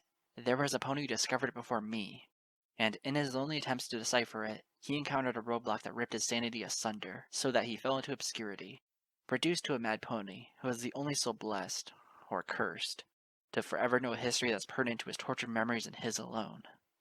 And now the ninth movement is mine to bear, but I cannot transcribe it alone. I am but one mortal soul, a learned one, yes, but scarcely capable of grasping the elegy on our lonesome. That's why I brought you all here, from Los Pegasus to Canterlot, and from Orlando's to Appaloosa. You have the talent to help me, to bless me where I have faltered. Together, we just may be able to finish the elegy number 9, Desolation's Elegy. Then, maybe, just maybe, I can take the lonely, arduous, yet fateful journey in reaching the 10th movement, and transforming myself forever. Yeah, okay. Final Scratch chuckled madly, waving a hoof. Now I know that this is some crazy episode of Canter Camera. Seriously, what kind of lame joke is this? It brings up a good point. Octavia looked towards the stallion in the room. Mr. Bard, if I'm not mistaken, you are still retired. Shouldn't you be in Appaloosa at this very moment in time? No, don't answer her, Final growled. Don't feed this puke green parasprite. I want a real explanation to all this unsexy brouhaha. Well, then you can provide an explanation to yourself, I said pleasantly. Does any pony remember exactly how they got here? Of course. Final Scratch's words trailed off. Her shaded gaze drifted along the ceiling. Octavia suddenly gawked at the wooden table in front of her. Mr. Bard stood up, knocking his chair over in the process. He gulped and stared up at the flickering lamp overhead. Melodia Braids was hugging herself, shivering, staring frightfully at all the walls of the place. I'll make things a bit simpler for you, I said gently. You're in Ponyville. You're in my hometown, so to speak. Ponyville? Octavia danced the name off the tip of her tongue. I've toured there once, Mr. Bard grunted, still lingering above his overturned chair. This, does smell a bit like that place. Wait, Ponyville? Melodia blinked, and all the fear was drained from her eyes as her wings fluttered. Why, I have a cousin who lives there. You do not! Final grunted before turning to look at me, dragging the shades towards the bridge of her nose and exposing a pair of glazed magenta eyes. She shrugged and shrugged again. How? Her forelimbs dropped limply at her sides. How the heck? Simple, I said. I utilized a piece of magic. A piece of a song. The song. The song that has defined the world, and all that lives within it since the beginning of time. And then I discovered more songs, many of which have freed me, and many more that have shackled me. But in the confusing thick of it, I found a tune that could bring you all here, that could help me solve the biggest riddle of my journey of transformation yet. What, pray tell, would that tune be? Octavia asked with a sincerely curious gaze. I cleared my throat. Why, the Song of Gathering, of course. Vinyl spat, and I thought I was wasted. The Song of Gathering? My dear, that is a stretch even to bourgeois contemplation, Octavia remarked with a cool expression. No mortal could possess the magical wherewithal to perform such a sacred instrumental. Not even the Alicorn Scissors have the ability to play that number, Mr. Bard exclaimed, propping his chair up and leaning against it. For nearly 1,000 years, they haven't had a lick of power to muster it, especially since they plumb lost a holy relic that made performing that thing possible in the first place. In a single breath, I opened my saddlebag and lifted something out of it. I hoisted a glittering object, stepped forward, and plopped it onto the edge of the table with a pronounced, metallic ring. The entire room lit up with golden effluence, and every breath that was in the place was sucked out. Blessed Celestia, Octavia stammered. Melodia hovered instinctively in midair. It can't be. My stars. Mr. Bard knocked over his chair again. He gulped. The Knotbringer. The lost piece of the Cosmic Matriarch's holy song. Octavia practically whimpered. Final Scratch's eyes twitched. She looked at every pony, at me, then the table. She placed her hoof onto the edge and banged it hard, twice, with the other. Instantly wincing, she waved her forelimb and hissed. Oh yeah, that's pain. This is real, all right. Real as spit. I stared at the lot of them, my eyes firm. There was a tiny hum in the room, a hum that had always been there, but only now could the ponies recognize it, for they saw the longest string of the Nightbringer vibrating endlessly beneath my grasp. My body lit up with each inch that my hooves gently stroked down the curved contours of the immaculate instrument. Yes, this is a piece of the Cosmic Matriarch's song, her very own breath. And yes, the Nightbringer was lost, but it is no more. It has been found. I've used it to bring you here, and now, with your assistance, I shall use it to piece together the ninth elegy, and bring substance to desolation. They remained slumped in their awestruck postures. I could feel Octavia's heartbeat through the table as she leaned against the wooden surface for support. To my left, Melodia hovered down to her hooves, cleared her throat, and gave me a foolish look of deep curiosity. How? She whimpered. How did you find this? No pony has known of its whereabouts for centuries. Eons. I looked at her. I smiled. It was given to me. By who? Mr. Bard stammered. No one just trots on by and hooves you history's most forsaken, most holy, most dang near all-powerful relic. He does when he's held onto it for so long that he knows that it's time to pass the torch to another soul. A soul who's defined by the same curse. but a great deal better equipped to pull herself out of the mess. I clutched Nightbringer firmly as I spoke over its massive frame. And just like the four of you, he made his connection, through time and space and firmaments, with a song. A song that he wrote. But, much like those tunes of an unsung realm, it was something I came to discover with much dedication and commitment. You see, I too have a story. It started over a year ago, but what's relevant to this meeting began only recently. I had been struggling for months to decipher a secret symphony, a nocturne, hidden from the annals of history for the sole purpose of remaining concealed, as well as keeping a spirit of unknown horror locked within. Of the total 10 movements, it wasn't until mastering the 7th that I was given a chance to see the truth with my own eyes. The 8th elegy was something that finally gave me the power to grasp and understand that truth. I found that by retracing my steps and playing the 8th elegy over and over again, I could learn truths from my past that had been rewritten, down to the very fabric of reality itself. Needless to say, this unveiling terrified me. Still, as alone and forsaken as I was, I needed to learn more, so that I might approach the 9th elegy and confront that which I feared the most, and still do in many ways. What I discovered from the practice of the 8th elegy was that I wasn't the only mortal pony who had attempted to uncover the nocturne.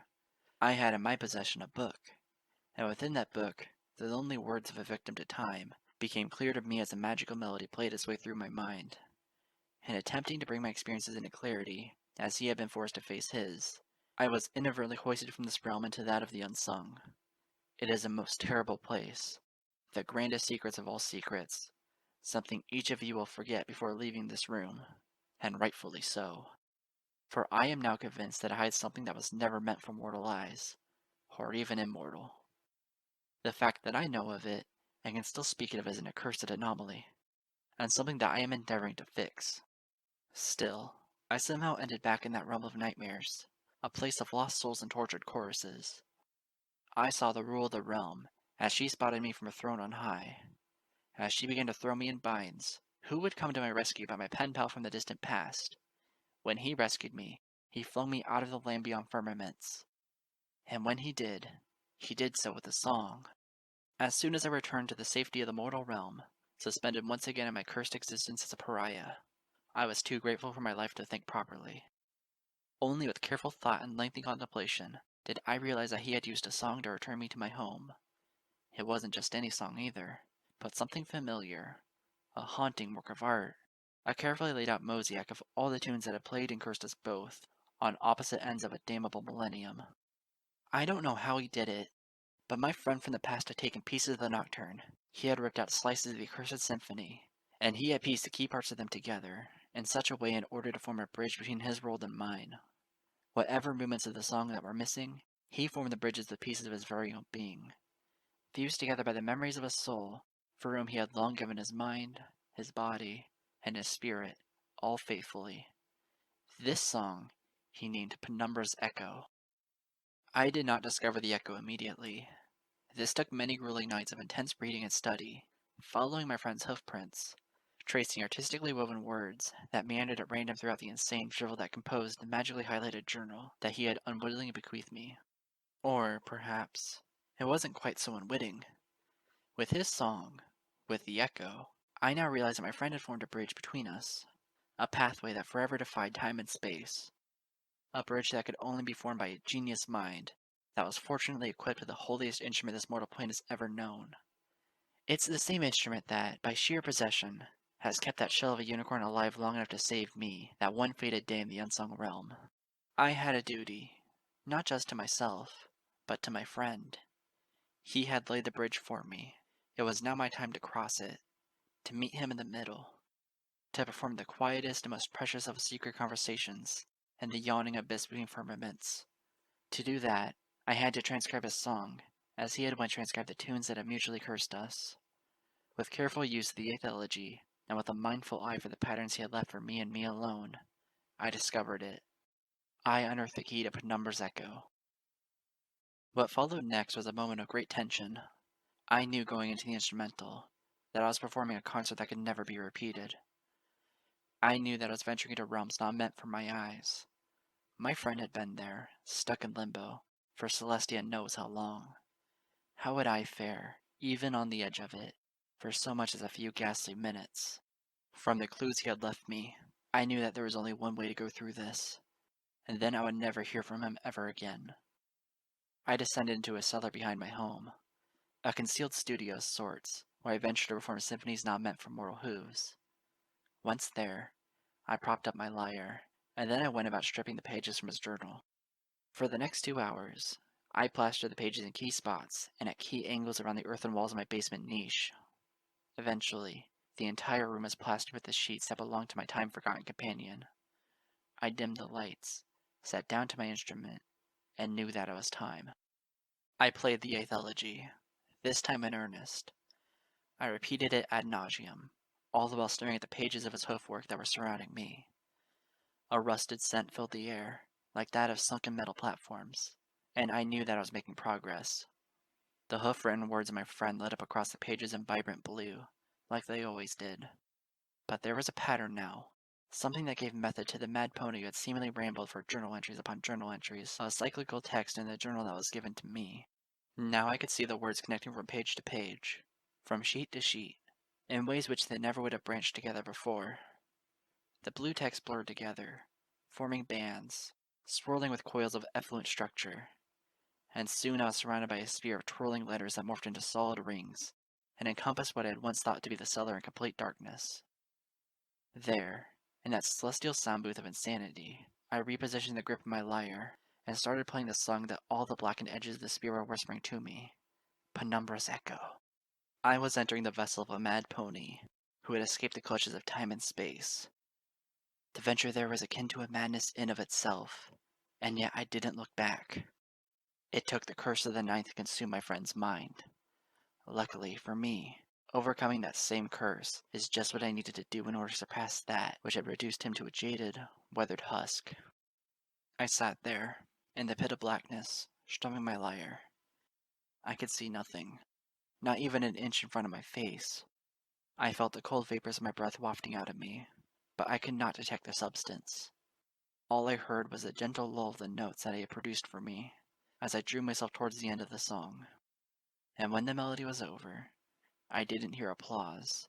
Instead, I heard chains. The rattling came closer and closer. Across the darkness, the chains slithered their way towards me. My eyes were wide open, but only the very edge of oblivion awaited. Beyond the impermeable wall, the noise drew closer, sliding up within unseen inches of my muzzle. I felt the vapor of frigid breaths yet again, but this time they were not mine. I was no longer alone. Gulping, I played the echo again, softly this time, and my trembling voice struggled to speak above it. I know what she has taken from you, I whimpered, trying to maintain my courage. I know what time in the unsung realm has drained from your body. So, when I ask you a question, I only want one of two answers. If you wish to answer yes, give me a high note. If you wish to answer no, give me a low note. I took a deep breath and whispered unto the darkness, Alabaster Comet Hoof, is that you? All was silent, dead and dry as bone, until the vapors parted before me, and a single sound hummed through the desolation. A high note. I shuddered. I struggled to sit upright. My hooves were shaking as I continued the song. His song.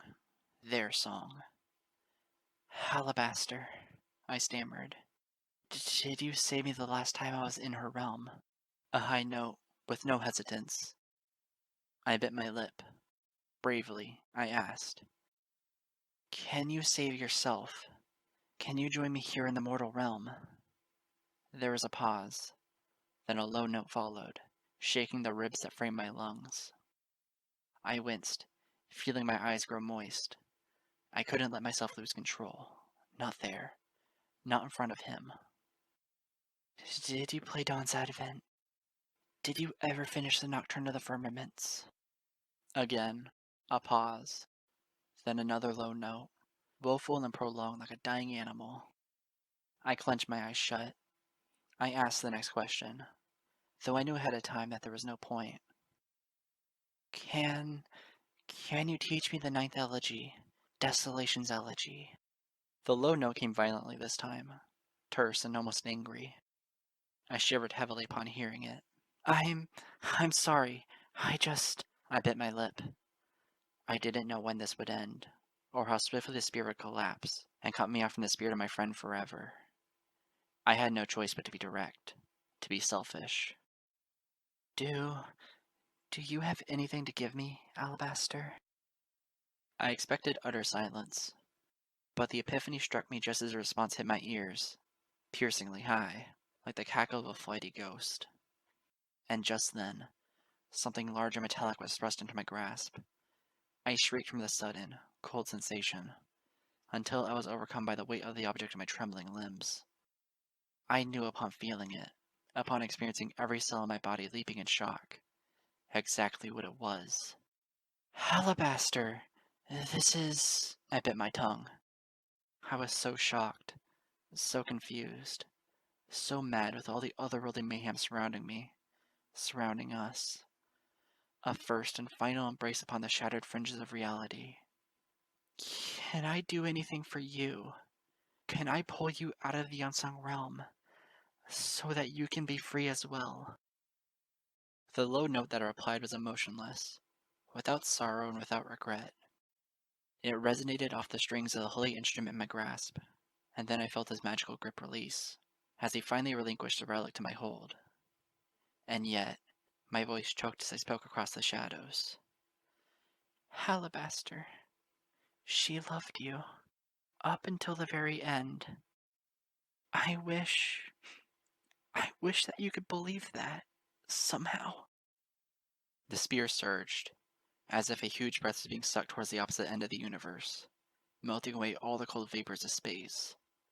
And what swung back was a single sound, as high as any pitch that has ever graced the apex of equine hearing. Yes. And the note shattered the spear, tore the journal pages to shreds, and knocked me on my back in the middle of the candlelit floor of my cellar, where I found myself clutching a beautiful, golden instrument with all fours, while the ashes of my friend's legacy settled like snow around me. You see, I am not simply here for myself, I said as I leaned against the shimmering nightbringer in the center of the wooden meeting room. Octavia, Melodia, Mr. Bard and Vinyl stared steadily at me as I spoke before them. It is his legacy that is at stake here, his story that remains unfinished, and, I suspect, the story of countless other ponies who are lost forever to the accursed abyss of the unsung realm beyond the firmaments. If I take advantage of the gifts given to me, of the musical roadmap at Hoof, of the holy instrument I now have in my possession, as he did, then I have the personal responsibility, the undeniable duty, of surpassing the 9th elegy, and even the 10th. With your help, I can get halfway to that final, elusive movement. I can come out of this, enlightened and enriched.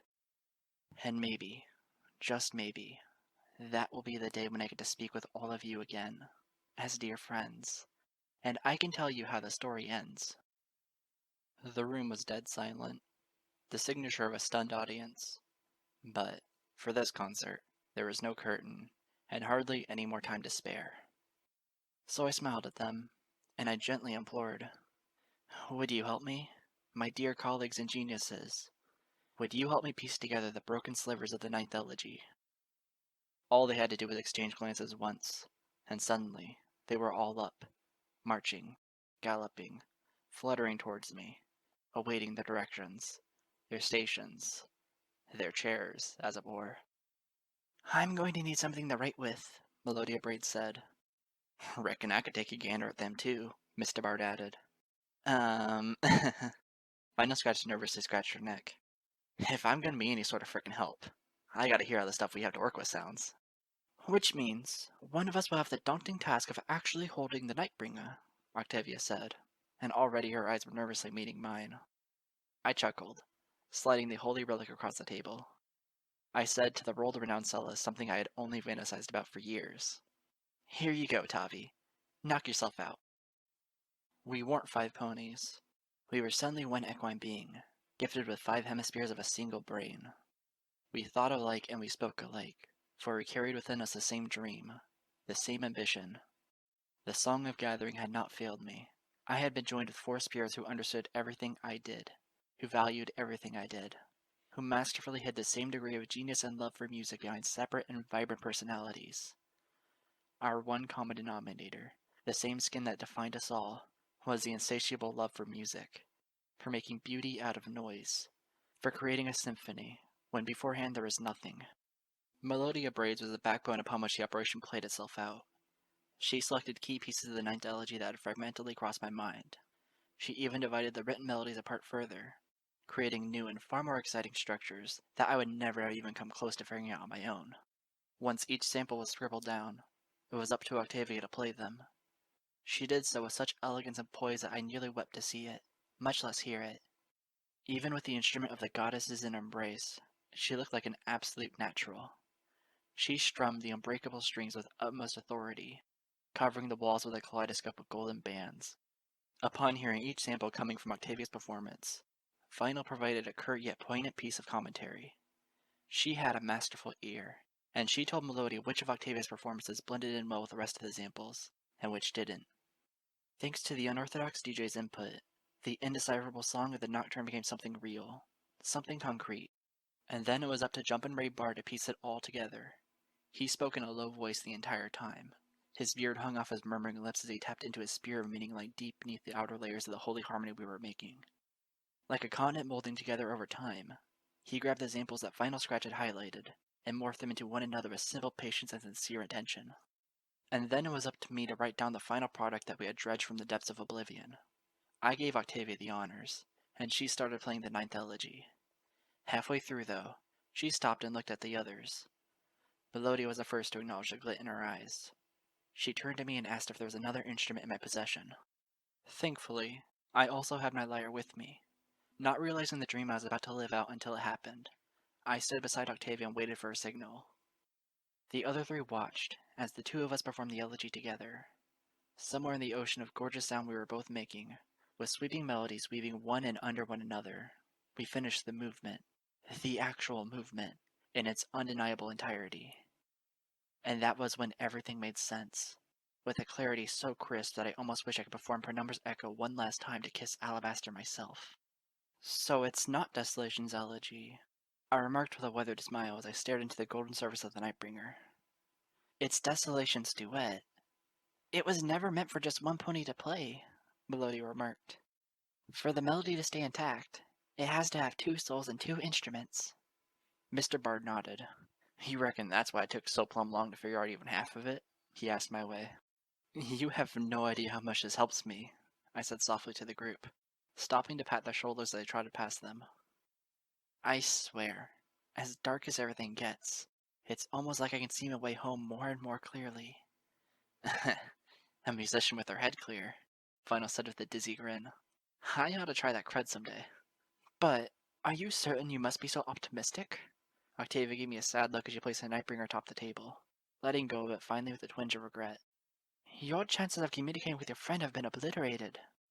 When all is said and done, you're now more alone than ever before. Only now, you have a duet you have to perform somehow, Melodia said with a long face. Just who are you going to get to play this along with you? It never made sense to me before today, I murmured. I knelt down and slid my lyre into my saddlebag. In its place, I pulled out a canteen of water and began unscrewing it. But now, a shudder escaped my dry throat as I stared off into the corner of the room. I'm beginning to have a good idea of just whom I need to ask. It's a crying shame that we can't be around to witness it, Mr. Bart said with a calm grin. That must be a concert worthy of splitting the heavens apart. You couldn't be any closer to the truth. You will tell us about it someday, though, Melodia said with a gentle, hopeful smile. When this whole curse of yours is done with, won't you come and see us, Miss Heartstrings? Believe me.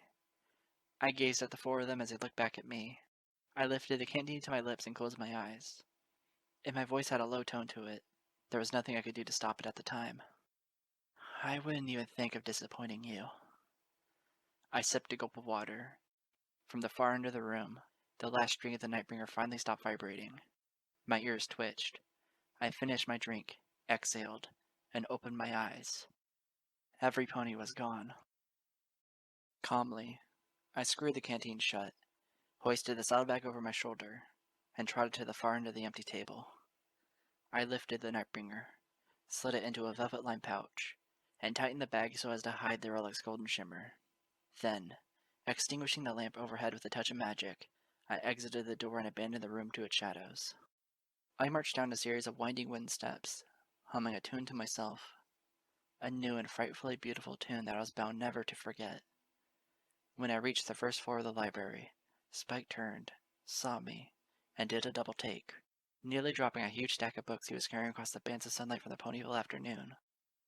Whoa! Hello there, miss? Um... He squinted at me, then up at the stairs, then at me again. Were you in the upstairs study chamber? Yes. Oh, I'm terribly sorry. I stood before him with a guilty expression. Is that room reserve only? Oh, well, yeah. I mean, I guess it's not a hugely big deal, seeing how we're not so busy and all. Well, I apologize. I'll, I'll try to remember the next time I stop on by here. Yeah, that's okay. By the way, he smiled and pointed at me. Dig the swell hoodie. Mm-hmm. But enough of that. I smiled at him. Got any books on feline diet? I got a kitty cat at home with a touch of stomach ache, and I want to be sure I give him the right stuff to eat. Yeah, I got just the thing. Hang on. He waddled off to the opposite end of the room. I shuffled along to make sure he didn't get too far out of reach. Don't worry, it won't take long. I know you're eager to get home. I nodded with a gentle grin. Now, more than ever. Life's too bleak to be just a solo. Even when I'm entirely alone, I can still hear the band playing on.